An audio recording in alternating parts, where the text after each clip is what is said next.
Hey, Bender. Hey, Duster, what's going on, buddy? Oh, well, not as happy as we were Sunday night when we did our post-game recap, certainly.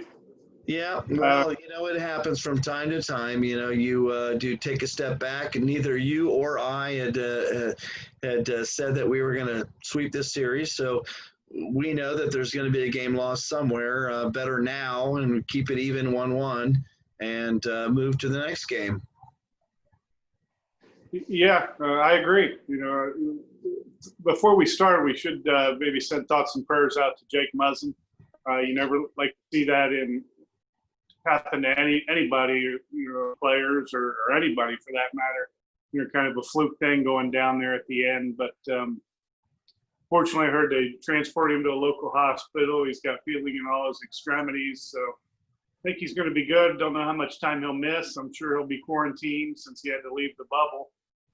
But it's too bad because he played a heck of a game today for Toronto.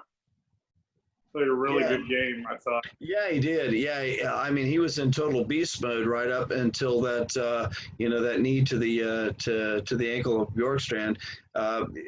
Again, I had earlier on said I don't ever remember him not being on the ice. So he probably was at the 25, 27-minute mark when he went down, and just kind of spooky things without any fans in the stands. I think I actually heard somebody, a female on the phone, asking if he was okay, and you can hear those things. Typically, stuff you don't hear, when a player goes down. So I think it was surreal. Not anything that we definitely want to hear for sure, and hopefully he recovers. After this series is over and the Blue Jackets take the series. Yeah. Yep, I agree. It was eerily spooky with no fans in the stands, and the announcers on TV were even quiet. I mean, there was like nothing going on. You just saw him out there helping Jake Muzzin. So, but let's hope he's okay and can get back and play some hockey.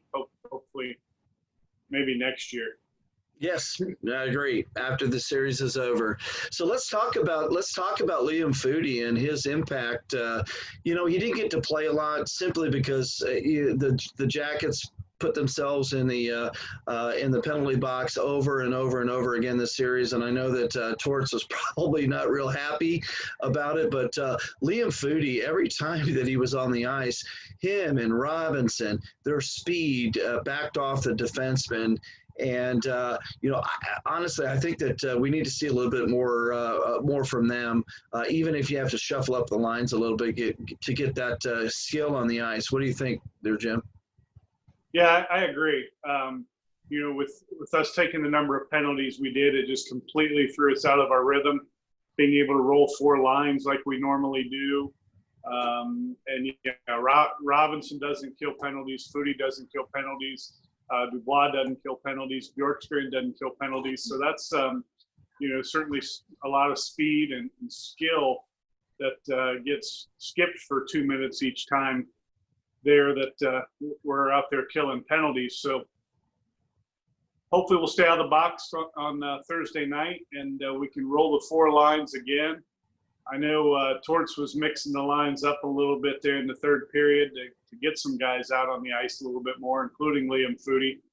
But I think their speed, especially being able to get in on the forecheck, we couldn't establish the forecheck from the get-go, and we played just like they played right into our game on Sunday. We played right into their game today. It was definitely a Toronto-style game. And we were completely off of our game, but got a day here to bounce back and back at it Thursday night.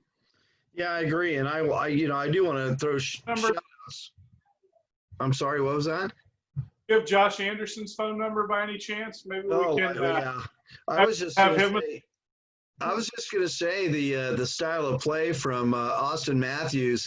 He was a determined individual, very much like a Sidney Crosby, who said that he was not going to be denied, and he really played an outstanding game. Korpisalo, he played a great game, and even with them losing and going down like this Corpy played a great game. He can only do as much as he can do with what's put in front of him. And honestly, they moved the puck. They were strong in the slot.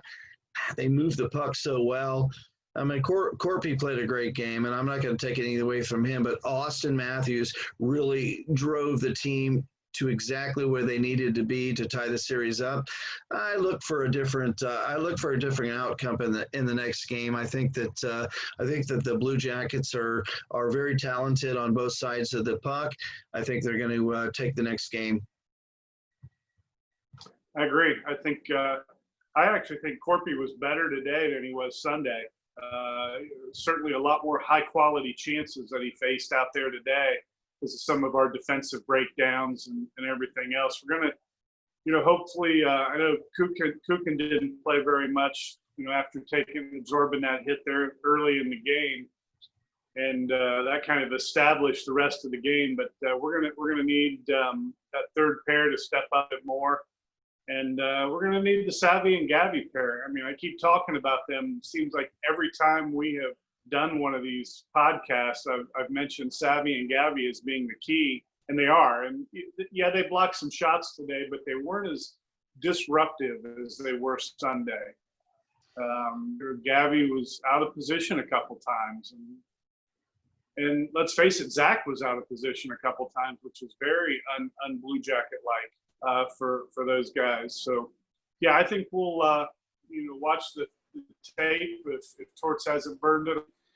And I think they'll be ready to go come Thursday night. Well, I mean, I can also, I'll just throw back at you that the hit on Kukin, it should be a suspension. He left his feet. He led with his elbow. He was in a defenseless position. And the fact that he had 2 or 3 steps before the puck was released, that should have been a penalty. It wasn't a penalty.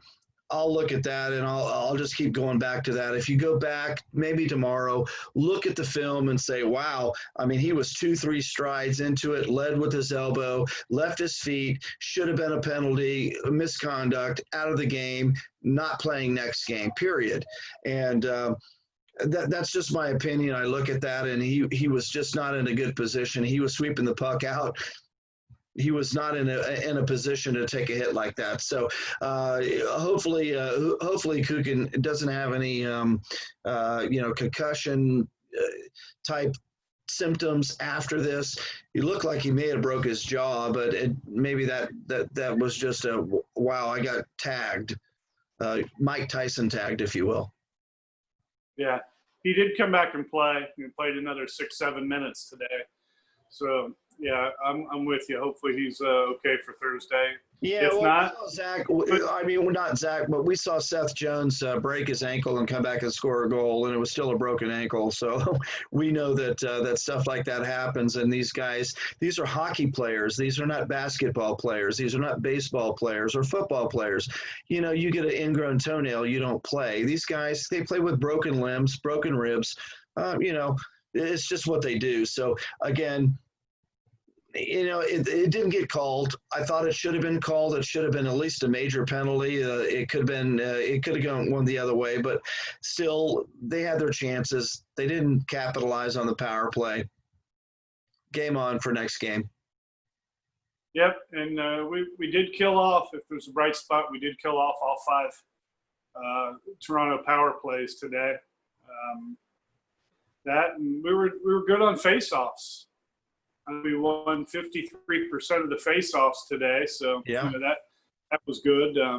Boone Jenner, always good in the face-off dot.